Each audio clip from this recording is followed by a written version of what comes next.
Mix it with Mike mixing tip. How to set up a reverb sound. Now, I think one of the things that is really confusing to a lot of people with reverb is that they don't really know where to begin. And so what I want to do is show you kind of a quick way that you can sort of take a reverb setup and make it work. Okay, so what I'm going to do here is I'm going to start from scratch here. So there's nothing pre-configured or pre-set up. I'm just going to create an auxiliary input here. I'm going to assign it into my stem. I'm going to set up a bus here, 3334. I'm going to feed my lead vocal into it. So that's what we're going to kind of work as our primary source. So we got a fader here. And I'm going to color code it because I'm silly like that.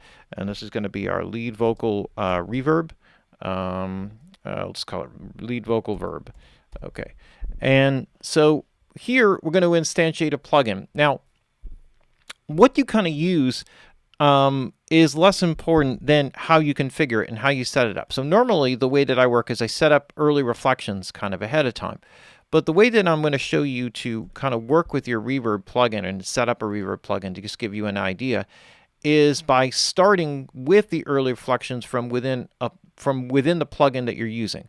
So in other words, so let's just start, let's say for example, with a standard reverb, so we're not starting with anything like really sophisticated or super high, it's not like this real high-end reverb. We're not dealing with impulse responses and stuff like that.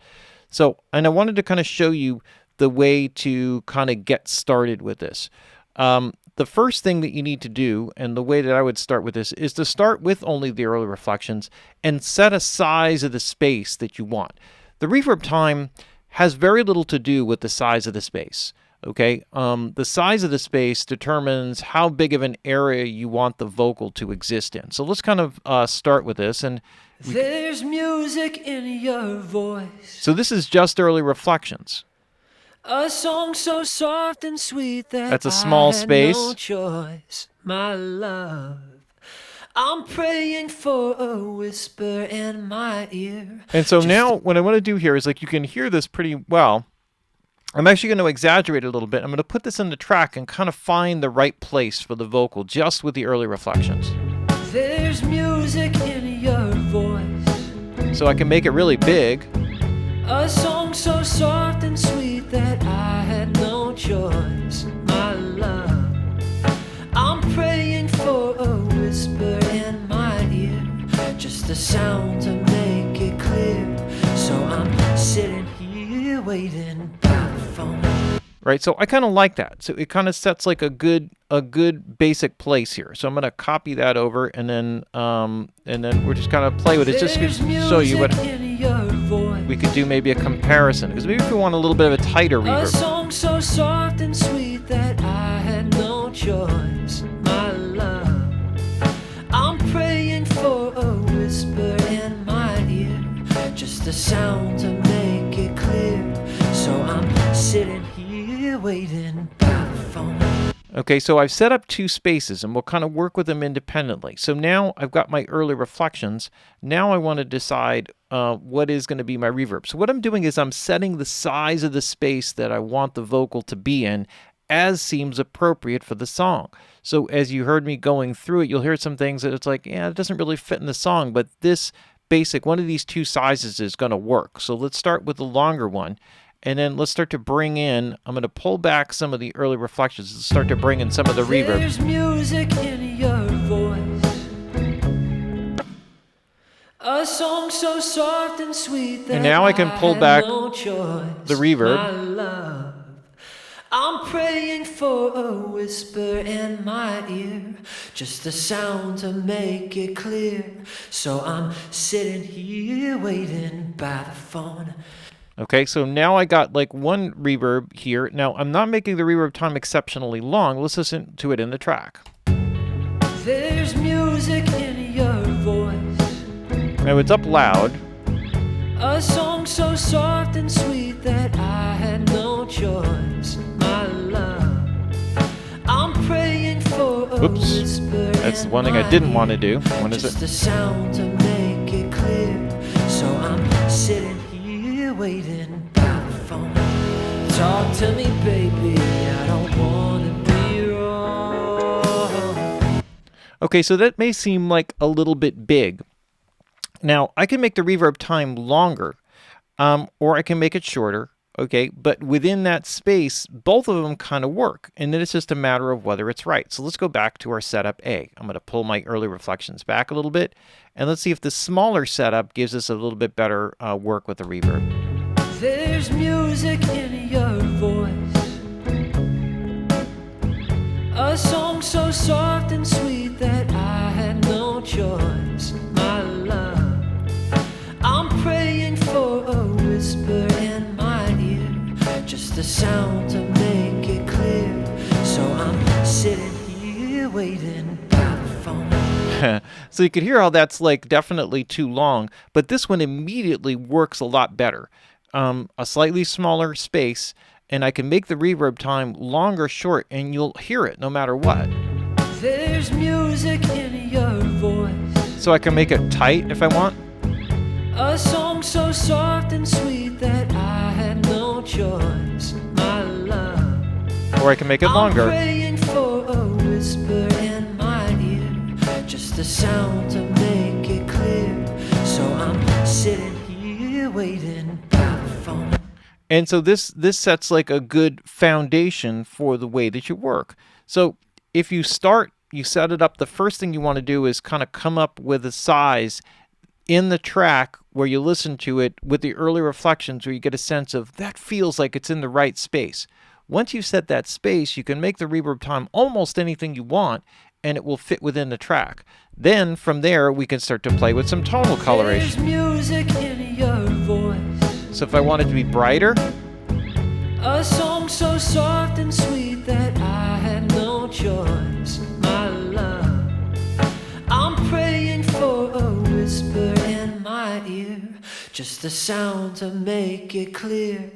so in here, what the damping is sort of like the materials. Are the materials very reflective? So if I have more high frequency in the damping, then that means it's very reflective surfaces on the higher frequencies. Maybe like something like stone, or marble or something, something very reflective on the high frequencies.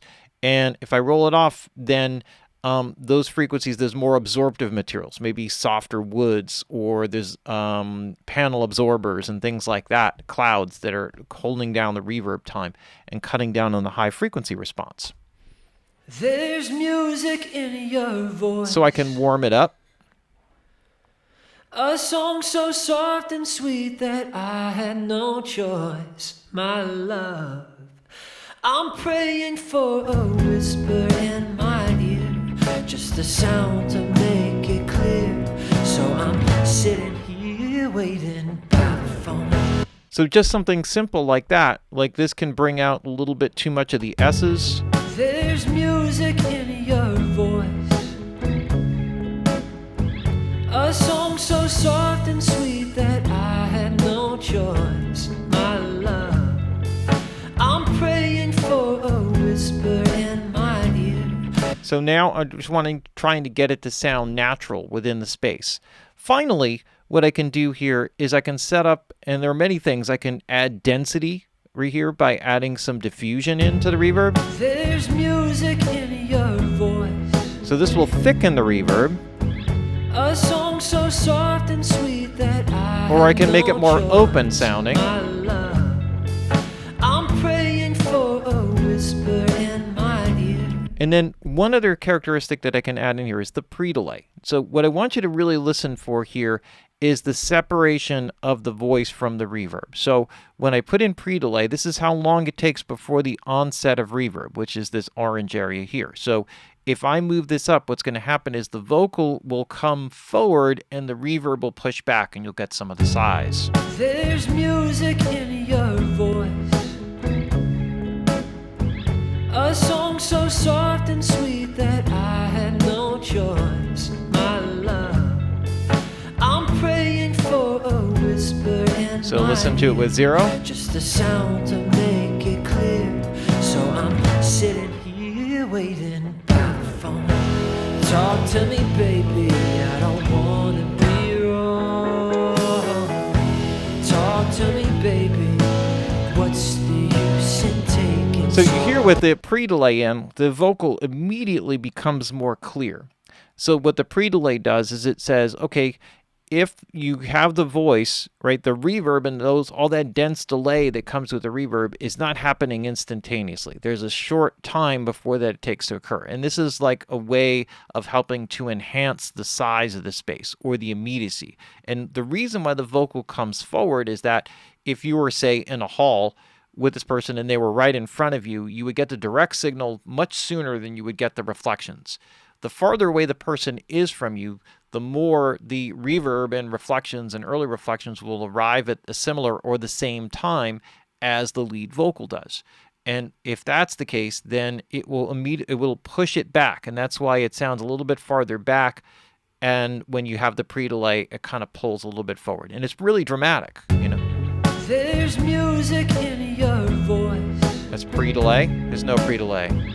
A song so soft and sweet that I had no choice, my love. You know, pre-delay. I'm praying for a whisper in my ear, just a sound to make it clear. And then the characteristic is just changed by selecting the type of reverb that you want. Okay, halls have a little bit more character to them. Rooms are pretty smooth. Chambers have like kind of, you know, have a little bit more diffusion. Taller ceilings. Plates have a very smoothing kind of characteristic, et cetera, et cetera. And you could pick like some other, you know, odd types of reverbs that are more echoey or resonant or whatever if you're looking for something unusual. But the same basic starting principle and the same basic technique works. So this is just like a simple tip, like just to set up a reverb. Start with the early reflections, set the size, and then you can pretty much do almost anything you want to do from there. So mixing with Mike tip on how to set up a reverb.